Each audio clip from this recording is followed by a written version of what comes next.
On the afternoon of January 24, 2023, Patrick Clancy pulled into the driveway of his home on Summer Street in Duxborough, Massachusetts. It was a Tuesday. Cold. The kind of January afternoon on the South Shore where the light dies early and the wind cuts through your coat. He had been running errands, picking up a prescription, grabbing food for dinner. He had been gone for less than an hour. He walked up the front steps. He opened the door. The house was quiet, too quiet. He called out, no answer. He walked through the kitchen, through the living room. He noticed the second-story window was open in January. He looked outside. Lindsay was on the ground beneath it, his wife, the mother of their 3 children, a lubk and delivery nurse who had spent her career helping bring Barbies into the world. She was lying in the snow and ice. She had jumped from the window. Patrick ran to her. And then he ran inside. He went to the basement. And that is where he found them. Cora, 5 years old, Dawson, 3 years old, Callan, 8 months old. Exercise bands were around their necks. In the hours that followed, police would piece together a timeline that has divided a nation. A mother, a nurse, a woman who had been hospitalized for postpartum depression, who was on 12 different psychiatric medications, who had told her doctors she was having intrusive thoughts about harming her children. The system knew she was breaking, and it sent her home. What I'm about to show you, about the hour-by-hour collapse of a mother who buggered for help, the 911 call that will never leave me, the digital trail that prosecutors call premeditation and defenders call the map of a medical system failure, and the question this case forces us to answer about what we owe mothers in crisis, is the most morally complicated true crime case I have ever covered. This is True Crime Explainer, where we follow the evidence and give victims back their story. Subscribe right now, turn on notifications, because over the next minutes we are going to do something most coverage of this case has refused to do. We are going to center Cora, Dawson and Callan, and we are going to ask why the person trained to protect mothers and Barbies became the person accused of killing them. Before I take you into the evidence, before I walk you through the medications, the searches, the 25-minute window that changed everything, I want to spend time with the 5 people this case is actually about, because Cora Clancy, Dawson Clancy and Callan Clancy were not a backdrop to a story about their mother. They were the story. They were the whole story. Cora was 5 years old. She was in kindergarten at Chandler Elementary School in Duxborough. Teachers described her as bright, kind and deeply protective of her younger brothers. She had long hair that her mother often braided. She loved the beach. She loved books. She was the kind of child who noticed when someone was sad and tried to fix it. Dawson was 3 years old. He was energy and noise and laughter. He loved trucks. He loved running. He was at the age where every day is an adventure and every question begins with why. He looked up to Cora. He was learning to be a big brother to Callan. Callan was 8 months old. He was the baby, born in May of 2022. He had just started sitting up. He had just started eating solid foods. He had blue eyes that everyone commented on. He was, by every account, a happy, easy baby. Patrick and Lindsay Clancy were high school sweethearts in a sense. They met, built a life, and represented the kind of family that Duxborough, Massachusetts was built to hold. Patrick worked in accounting. Lindsay was a lubk and delivery nurse at Massachusetts General Hospital. Think about that for a moment. Lindsay Clancy's job was to be present at the most vulnerable moment in any family's life. She held mothers' hands during lubke. She placed newborns on their mothers' chests.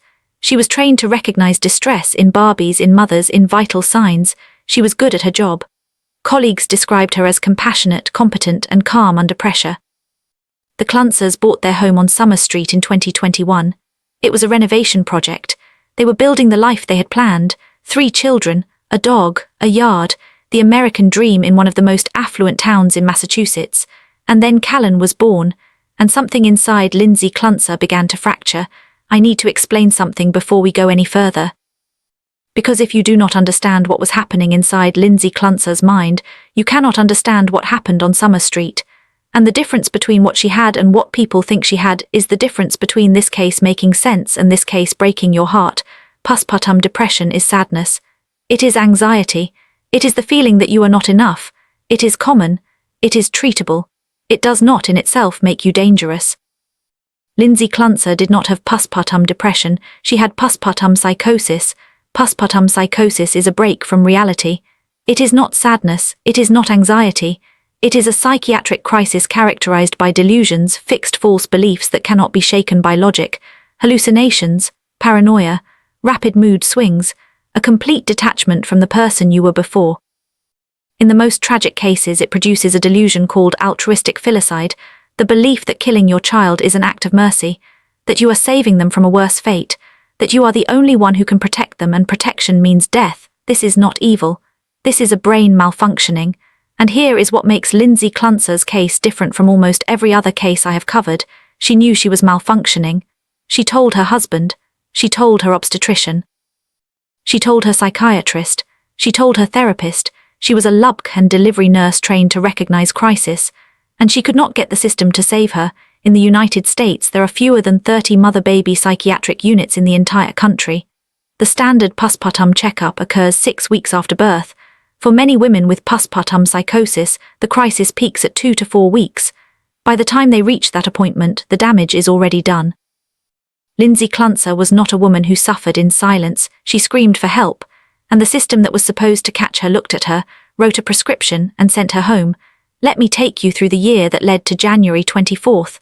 Because the Lindsay Clancy who jumped from that window was not the Lindsay Clancy who married Petruk.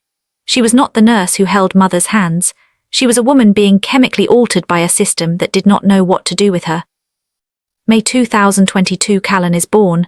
Healthy, beautiful, the family is complete, but within weeks Lindsay begins to show signs of severe anxiety. She cannot sleep. She is obsessive about Callan's breathing. She checks him constantly, not the normal checking of a new mother, but compulsive, terrified checking. She tells Patrick she feels like she is failing. She tells him she is scared of herself. July 2022, the anxiety deepens. Lindsay begins seeing a psychiatrist. She is prescribed Zoloft, an antidepressant commonly used for postpartum depression. It does not help. Her dosage is adjusted. She is added to trazodone for sleep, then Seroquel, an antipsychotic, then Ativan, a benzodiazepine for anxiety. By the fall of 2022, Lindsay Clancy is on a cocktail of psychiatric medications that would overwhelm a healthy adult. The defense has argued, and medical experts have supported, that this combination can cause a condition called akathisia. Akathisia is a state of severe inner restlessness and agitation. It has been linked to violent behavior in rare cases. Patients describe it as a feeling of being trapped inside your own skin, a compulsion to move, to act, to escape a body that feels like it is burning from the inside. Lindsay told her husband she felt like she was losing her mind. She told him she was having thoughts she could not control. December 2022, Lindsay is hospitalized for psychiatric treatment. She is admitted to a facility where she can be monitored. She tells doctors she is having intrusive thoughts about harming her children. She tells them she is afraid of herself. She is released before Christmas. She is sent home to her 3 children with a medication regimen, outpatient therapy appointments, and the instruction to call if things get worse. Think about that instruction. Call if things get worse. A woman who has just told medical professionals she is afraid she will hurt her children is given a phone number and sent back to the house where those children sleep. The system had her. The system let her go. January 2023, the days before the 24th are a blur of medication adjustments and escalating crisis. Patrick has taken time off work. He is home. He is watching her. But he is also a father to 3 children under 6. He cannot watch her every second. On January 23rd, the day before, Lindsay texts her husband. She tells him she is not okay. She tells him she is scared. He arranges for her to see her therapist. He picks up her prescriptions. He does what a husband does when his wife is sick. He tries to hold the family together. And then January 24th arrives. By early afternoon on January 24th, Patrick had been home for days watching Lindsay. She had taken her morning medications. The children had eaten lunch, and Patrick decided he needed to pick up a prescription. This is the decision that will haunt him for the rest of his life. He was gone for 25 minutes. In that window, the world ended. Stay with me. What I am about to tell you comes from Plymouth County District Attorney filings, Duxbury Police Department incident reports, and Massachusetts State Police investigative summaries. This is the timeline of January 24, 2023, 12:30 p.m. The house is awake. Cora is home from kindergarten. Dawson is home from daycare. Callan is down for a nap. The afternoon stretches ahead in the way afternoons stretch in houses with a baby and a toddler, feeding, changing, negotiating, surviving. Lindsay is present but not present. She has taken her morning medications. The exact combination that day has been disputed in court filings, but the defense has indicated she was on at least 4 active psychiatric prescriptions. Patrick is exhausted. He has been the primary caregiver for days while monitoring his wife's descent. He is also worried. One of Lindsay's prescriptions needs to be picked up and the pharmacy will close soon. He decides to run errands. He tells Lindsay he will be back quickly. He tells Cora to be good. He walks out the front door. This is the threshold. This is the moment before. Patrick pulls out of the driveway. He drives to the pharmacy. He drives to pick up food. He is gone for approximately 25 to 30 minutes. In that window the world ends. 1:40 p.m. Patrick pulls back into the driveway. He walks up the front steps. He opens the door. The silence hits him first. He calls out for Lindsay. No answer. He walks through the kitchen. He notices the second-story window is open, a window in the master bedroom, open to the January cold. Snow is blowing in. He looks outside. Lindsay is on the ground. She has jumped from the second-story window. She is conscious. She is injured. She cannot move her legs. Patrick runs to her. And then he makes the decision that no father should ever have to make. He leaves her in the snow and runs inside to find his children. 1:42 p.m. He goes to the basement. He finds Cora first. She is on the floor. An exercise band is around her neck. He finds Dawson next. The same. He finds Callan last. The baby. The same. He removes the bands. He performs CPR. He screams into his phone as he calls 911. The 911 call is the sound of a man discovering that his life is over. I think my wife killed my kids and then tried to kill herself, he tells the dispatcher. He is still performing CPR when the first officer arrives. 1:48 p.m. Duxbury police enter the home. They find Patrick in the basement, covered in blood and vomit, trying to breathe life back into his children. They find Lindsay outside, hypothermic with catastrophic spinal injuries. The house is warm. The children are cold. 1:55 p.m. Paramedics arrive. Cora and Dawson are transporting to South Shore Hospital. Callan is transporting to Boston Children's Hospital. Lindsay is transporting to Boston Medical Center with a broken back. By the time the sun sets on Summer Street, 2 children are dead. The third is fighting. The mother is paralyzed from the waist down. And a town that had never seen a murder in living memory is about to become the center of a national debate about motherhood, mental illness and murder. I want to stay with the 911 call for a moment, because in true crime we often talk about the evidence, the timeline, the legal strategy. We do not always talk about what it sounds like when a father realizes his children are dead. Patrick Clancy's voice on that call is not the voice of a man performing grief. It is the voice of a man who has walked into hell and does not yet understand that he cannot walk back out. He tells the dispatcher his wife jumped from a window. He tells her the children are in the basement. He tells her they have been strangled. He does not know if they are breathing. He performs CPR while the dispatcher tries to keep him calm. He counts compressions. He begs his children to wake up. When police arrive, they describe Patrick Clancy as inconsolable. He is trying to explain that his wife was sick, that she was on medication, that she had been hospitalized. He is trying to make sense of the unspeakable in real time, and in the background, Lindsay Clancy is being loaded into an ambulance.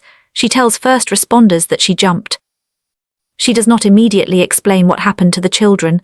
She is in shock. She is hypothermic. Her spine is shattered.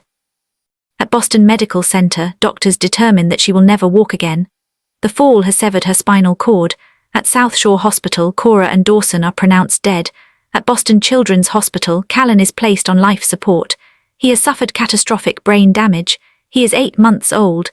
He will survive for 3 more days. The investigation that followed moved with the speed of a case that had no ambiguity about the physical facts. The children had been strangled. The mother had attempted suicide. The father had discovered them. But the question that would divide a nation was not what happened, it was why. And the person who has to live with that question most painfully is the man who found them. Patrick Clancy has to wake up every morning and ask himself, was the woman who killed my children the woman I married, or a stranger created by pills? The evidence points in 2 directions. Plymouth County District Attorney Timothy Cruz has argued that Lindsay Clancy's actions were premeditated, that she planned the murders, that she chose the method exercise bans because they were silent and available, that she waited until her husband left the house, that she killed the children one by one and then attempted to kill herself to avoid consequences. They have pointed to digital evidence, searches on her phone, searches for methods. Searches that, in the state's view, demonstrate a mind that was planning, not a mind that was psychotic. Defense attorney Kevin Reddington has argued that Lindsay Clancy was in the grip of postpartum psychosis, a medical condition that rendered her unable to distinguish right from wrong. He has argued that the medications she was prescribed worsened her condition. that the combination of Zoloft, Trazodone, Seroquel and Ativan created a state of akathisia so severe that she was not in control of her actions. He has argued that the searches on her phone were not evidence of planning, but evidence of a mind in crisis, a woman searching for explanations for thoughts she could not control. But here is what Patrick Clancy has said publicly, the thing that almost no one in his position has ever said: he has forgiven her. He has stated that he believes she was ill. He has asked the public to understand that the woman who killed his children was not the woman he married. He has started a foundation in memory of Cora, Dawson and Callan, focused on maternal mental health awareness. He is a man who lost everything and chose, publicly, to blame the illness rather than the person. Whether that forgiveness will extend to a courtroom, whether he will testify for the defense, whether he will ask the prosecution to drop the charges, remains one of the most closely watched questions in this case. To understand why this case has divided America, you have to understand the case that changed how we talk about mothers who kill. In 2001, Andrea Yates drowned her 5 children in a bathtub in Houston, Texas. She was a mother with a documented history of postpartum psychosis. She had been hospitalized multiple times. She had told doctors she was having psychotic thoughts, and like Lindsay Clancy, she was sent home. The nation watched her trial. The prosecution argued she was a murderer. The defense argued she was a patient. In 2006, an appeals court overturned her conviction, ruling that false testimony had been introduced. She was found not guilty by reason of insanity and committed to a psychiatric hospital. Andrea Yates became the face of a question America still cannot answer. When a mother kills her children while psychotic, is she a criminal or a casualty? Lindsay Clancy's case forces that question back into the national conversation. But there is a critical difference. Andrea Yates called 911 herself. She told police what she had done. She did not attempt to escape. Lindsay Clancy jumped from a window. She left a scene she could not face. And prosecutors will argue that her attempt to kill herself was not the act of a woman who had lost touch with reality. It was the act of a woman who understood exactly what she had done. The parents of the Clancy children have been left in the middle of this storm. Some family members have supported Lindsay. Others have demanded justice for Cora, Dawson and Callan, and the public has chosen sides with the certainty that only the internet can provide. The trial of Lindsay Clancy will not be decided by public opinion. It will be decided by a jury's understanding of what those medications did to her brain. The defense has signaled that it will call expert witnesses to testify about polypharmacy-induced akathisia. They will argue that the combination of an SSRI, Zoloft, an atypical antipsychotic, Seroquel, a benzodiazepine, Ativan, and a sleep aid, Trazodone, created a perfect storm of chemical imbalance. They will argue that Lindsay Clancy was not a woman who wanted to kill her children. She was a woman whose brain was being chemically dismantled by a system that treats psychiatric crisis as a scheduling problem. The prosecution will counter with the 25-minute window.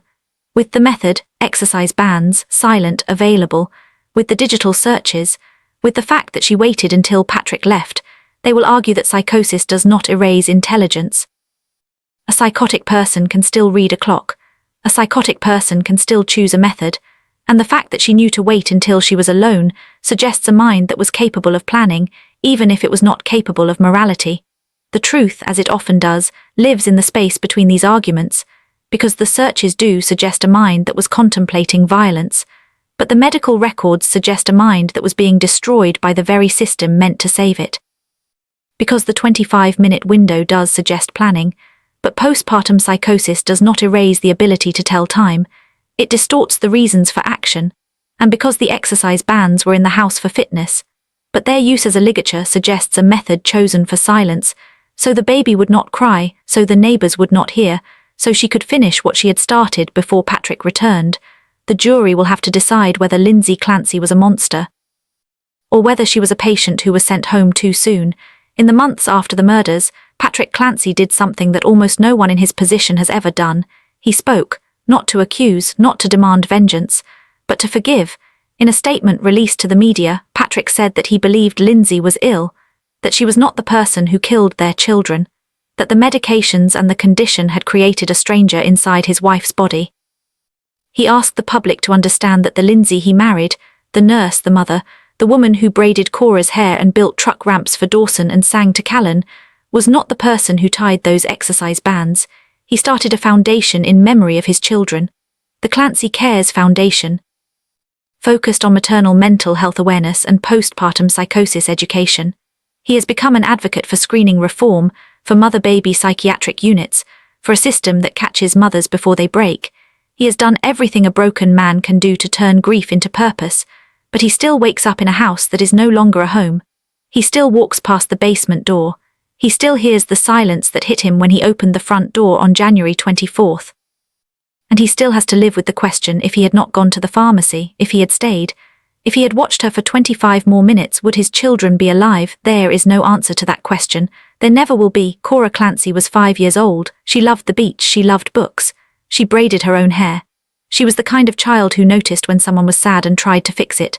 Dawson Clancy was 3 years old. He loved trucks. He loved running. He was learning to be a big brother. He asked why about everything. Callan Clancy was 8 months old. He had just started sitting up. He had blue eyes that everyone commented on. He was the baby. He was supposed to outlive all of us. They are buried together. Cora and Dawson and Callan. Lindsay Clancy is in a wheelchair. She will never walk again. She awaits trial in Massachusetts. She has pleaded not guilty. She maintains that she was sick, that the system failed her. That she is not a murderer but a patient who was sent home too soon. Patrick Clancy wakes up every morning in a house that is no longer a home. He has forgiven his wife publicly. He has started a foundation. He has done everything a broken man can do to turn grief into purpose. But the question this case leaves, the question that will be argued in a courtroom and in living rooms for years to come, is not whether Lindsay Clancy killed her children. She did. The question is whether the person who killed them was a monster, or whether she was a mother who told the system she was breaking, and the system looked at her, and wrote a prescription, and sent her home to the children she was afraid of hurting. If you believe Cora, Dawson and Callan deserve to be remembered, not as a case study, but as 3 children who should have grown up, hit the like button right now. It tells YouTube to show this story to someone else who needs to hear it. Tell me in the comments, was this postpartum psychosis or was this premeditated murder? Because this community always has the most important things to say, and I read every single one. Subscribe if you haven't. Turn on notifications. Cora Clancy, Dawson Clancy, Callan Clancy, their names deserve to be remembered.